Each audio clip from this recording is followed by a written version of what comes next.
right, thank you for staying tuned. About 29 minutes gone past the hour of 4. I still have Marcus Ijioma in the studio. I am Kalada Karibatibo, and we're talking about the disruption caused by the people in this past election and how they have dented or dealt a blow to the chances of the big parties, the so-called big parties in Nigeria. Now, let's look at the PDP. Like I promised, the PDP, up until the election, were fighting. They were the politicians and the party were at each other's jugular, and this one wanted this, and the other one said, "No, you wouldn't get it. It's for me." And then, of course, we all remember the G5, and they said, "You know what? We would not support the presidential candidate." We're hearing stories of a possible defeat for the PDP in Adamawa State. It's not yet, like I said, that result has not been called just yet, but that's the report. It's not yet official. Yeah, it's not yet called. Let's leave it at that. But that's the feelers we're getting. But apart from that, apart from a few states like Delta, like Bauchi, like Oyo, where Sheyi Makinde, got re-elected, the PDP has not done so well for a party that said it was going to, battle with the ruling party. Do you think if they had worked together, if they had found their way, and if you say yes, what would that way have been? I'm a Christian. If you don't believe in the Bible, consider it my reference book.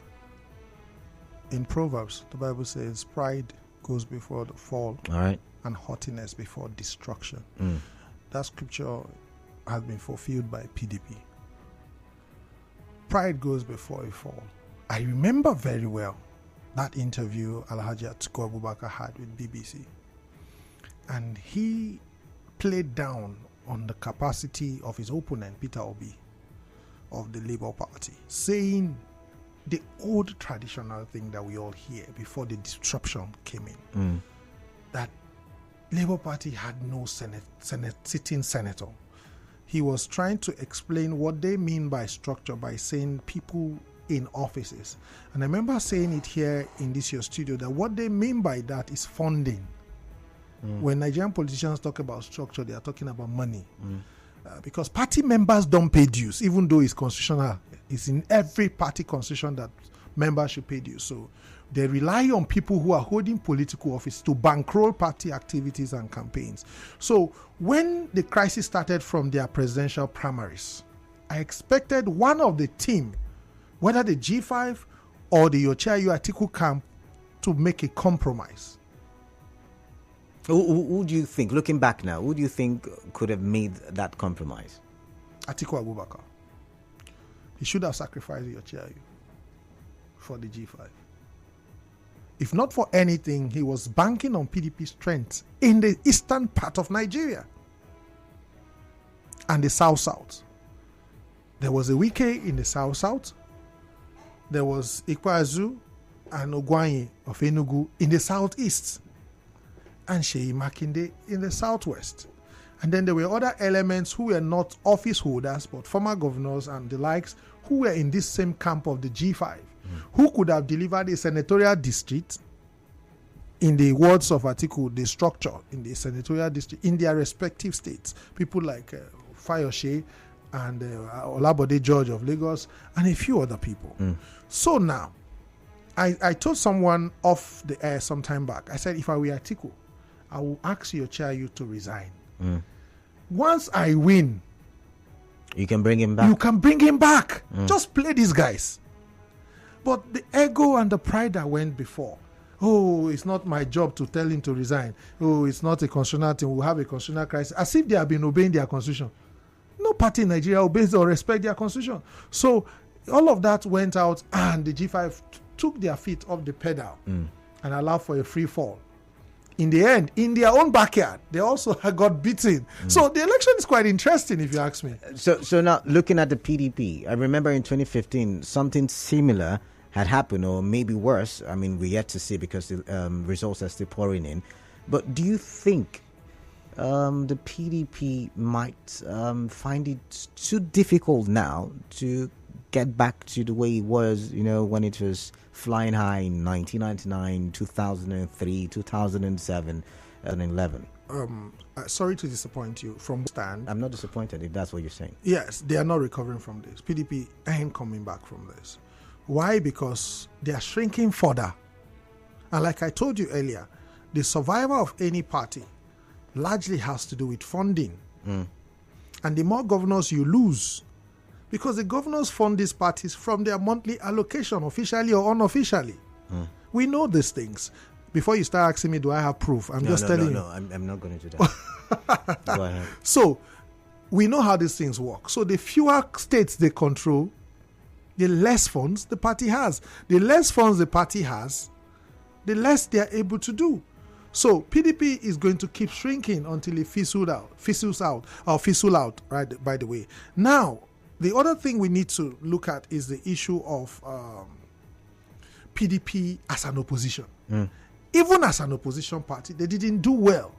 PDP didn't give Nigerians that platform to criticize and put hits on the ruling party. Okay. They were too relaxed as an opposition party.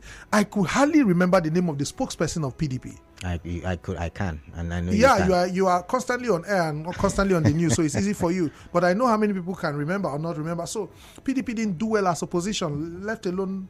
So what happens to the politicians now in the PDP? Kazu, Wike, Ogwai, Atiku Abubakar.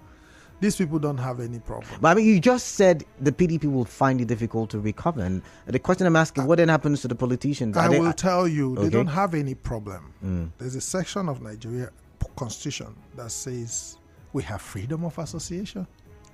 You're going to be seeing a lot of decamping and defection ceremonies. To what party? To the ruling party or to any of the new political parties that are making waves. So, you see, that's where I want to drive the conversation Yes. to now. So, if they move to a party like Labour Party, for instance, don't you think whatever momentum that party is beginning to garner will now be disrupted and it's not Labour back Party to the as usual? a political party has no momentum.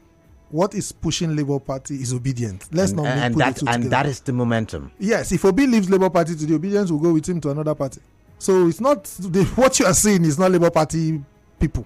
Whatever it is you call Yes. it is a momentum. Yes, that's what I'm saying. That if, for instance, let me give you an instance. If Okezie Ekpazu of Abia State decides to join Labour Party today in Abia State, if eventually Labour Party wins Abia or otherwise, and Ekpazu decide that tomorrow he wants to defect to Labour Party, believe me, whoever has won on the platform of Labour Party or the obedient movement will not be as popular as he or she used to be. Because these guys are just boys on the streets in small WhatsApp group, what I call cells, that were able to pull this thing at their ward levels, at different levels. You need to see the coordination. Underestimate Nigerian youth at your own peril. All right. That has been carried out. And I like to use this platform. I'm not speaking for the obedient, neither am I speaking for Labour Party. But I think Nigerian youth need to consolidate on whatever they have done this time. In Kano, with NNPP, with Labour in the South, it can metamorphose into completely different platforms. All right. Before we focus on Labour Party, let's get to the APC now. APC has won a couple of states. They've won in Nasarawa, in Sokoto, in Lagos, in Katsina. Has Nasarawa been confirmed? Yes. Okay. I saw that on channels.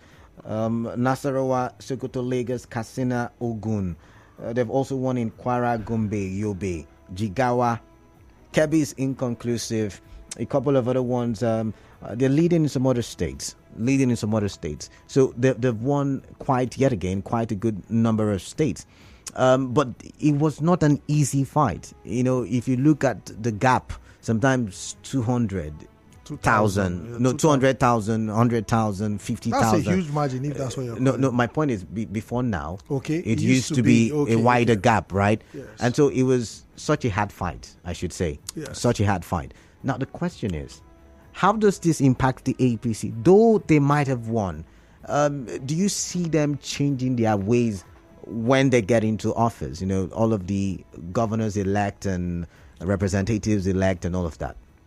Most of those who got into election and politics this period, those you have been referring to as the disruptors and all of that, just had their first experience. I know a couple of guys who became party agents for the first time in their life. And they were voting for the first time as well. Now, these are the people giving APC trouble. They move into any available party. Something happened during this last election. The party this time around, not just APC, has to get the candidate and the party right. Okay. So that's how people were voting. If the right guy is in the wrong party, he loses. If the right guy, if the wrong guy is in the right party, he wins. So it's a bit confusing how all of this is going. So now, APC can no longer take Nigerians for a ride. They need to sit up. They need to be magnanimous in victory, and see how they can quickly change the narrative. What made Nigerians angry in the first place? Because yes, it may look on paper that they are winning, they are leading, but the truth of the matter is that we will be waiting for the judicial outcome from the tribunals to test the victories that INEC has thrown out. Because in the courts, there will be no touts. There are not going to be hoodlums. There will be no ballot snatching during tribunals. So it will now be facts and figures versus what the law says. So all of these results in the next 1 year, we will come back to this studio to see how much, by the time the tribunals and all of them down to Supreme Court are done, we will then have the complete figure. But let's not preempt the court.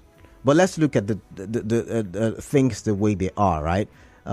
Before the election, we saw Sanwo-Olu, for instance, sweating, going to... He has to sweat. I mean, I can't even describe some of the things he did. We saw Desmond Elliott also sweating. I mean, he had to buy transformers all of a sudden. But then again, we saw a lot of these people sweat. Yes. The question yet again is... the impact of the disruptors, it's not visible, but how much is that impact on the APC? On the APC, it was great. It was great. I tell you, look at in 2015. In 2015, APC won with about 15.7 million votes. Okay. In 2019. I think it was something similar. 15 point something as well. Something similar, yeah. 2023, it's 8.something million votes. Where did the other 5.5 million go? Interesting. Where did that vote go? So this was the same APC in the same 2019 when Adams Oshomole was national chairman, told us that 20 million APC members elected Buhari in an indirect primaries. Are you telling me that a party member who could vote in a party primaries couldn't vote in the general election? Miraculously, Buhari got less than that in the general election. For whatever reason. Yes, we won't go into that. So now, even with the 20 million vote, 15 point something million vote that Buhari won in 2019, today, Bola Ahmed Tinubu is managing almost 9 million. Let's put it up. And talking about that 6 million votes missing, Labour Party got about 6 million votes, or 6+ million votes. I think 6.1 plus million votes. Let's talk about the Labour Party now. The energy they have, I think, like you said, the party is being pushed by the youth, is being fueled by the youth. Let's look at that party being fueled by the youth. Do you see that fuel, that energy being sustained? Because, Nigeria, we forget easily, I should say. Do you see that sustenance? You say a lot of them did what they did because of the person that was the presidential candidate. Yes. Let's also look at NNPP. They took Kano State, one of, what they call the states with the block votes. It's a juicy state. APC state, I should also emphasize, a Ganduje